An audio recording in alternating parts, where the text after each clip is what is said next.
Company is here today, and remember, be sure to call in. We've only got one caller so far, but we got that number up on the bottom of your screen, 270-9933. Linda, thanks for coming in. Good to see you.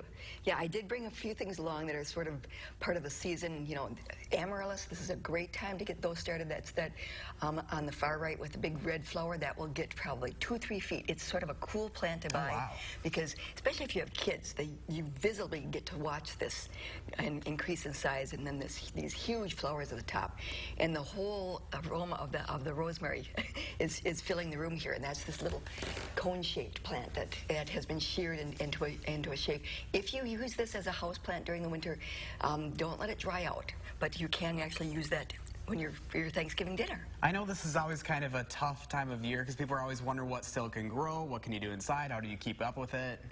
Well, if you didn't clean things up this fall, you have sort of a reprieve. So if you have some perennials and things to cut back, you can still do that.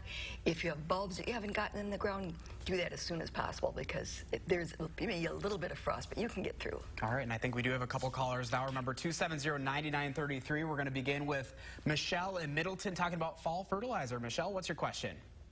Oh, good afternoon. I put on fall fertilizer, but it also had some weed control in it, and I know I hit some of my perennial plants. Do I have anything to worry about come spring, or will they come back? Well, if the perennials were in good shape, when did you do this, Michelle? How long ago? 2-3 weeks ago, maybe? 2-3 weeks ago.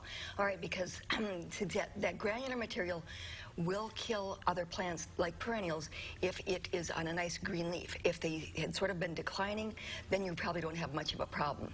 Oh, I had already cut back all of that before, so it was down to the ground. Okay, then you're probably all right. It's best not to have that happen, though. You're much better off avoiding perennials or anything that you want desirable, because those same plants can be killed by that material. All right, thanks, Michelle. We're next going to go. We're going to go to Bill in Janesville talking about gnats and plants. Hey, Bill. Hi, yeah, I have a silver pothos and about 20 other house plants besides cacti, the succulents, and I have this never-ending gnat problem. Okay, well, there's a couple of things that you can do. First of all, just try letting everything get quite dry, because gnats need a certain amount of moisture in that soil for them to continue their life cycle. That may break the cycle, or you could resort to putting in insecticidal soap on the roots, but some plants don't like that, so make sure you read the label carefully before you do that step. Try just letting things get quite dry first. All right, thanks, Bill. Next, we've got Judy in Madison. Judy, what's your question?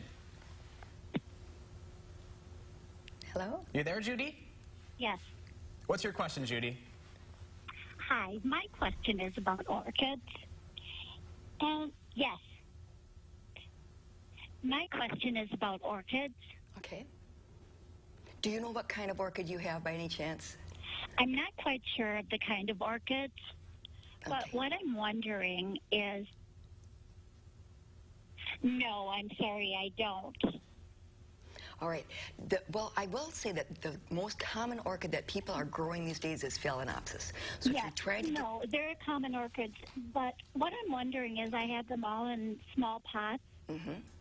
I'm wondering if I can put them in one big clay pot. Yes, you can do that and use the same medium that the plants are currently growing in when you combine them. They can all be included in one big large pot. That'll work just fine. All right, and that's our time right now. If you're still on there, Linda will answer them over at the phone desk. For now, we're going to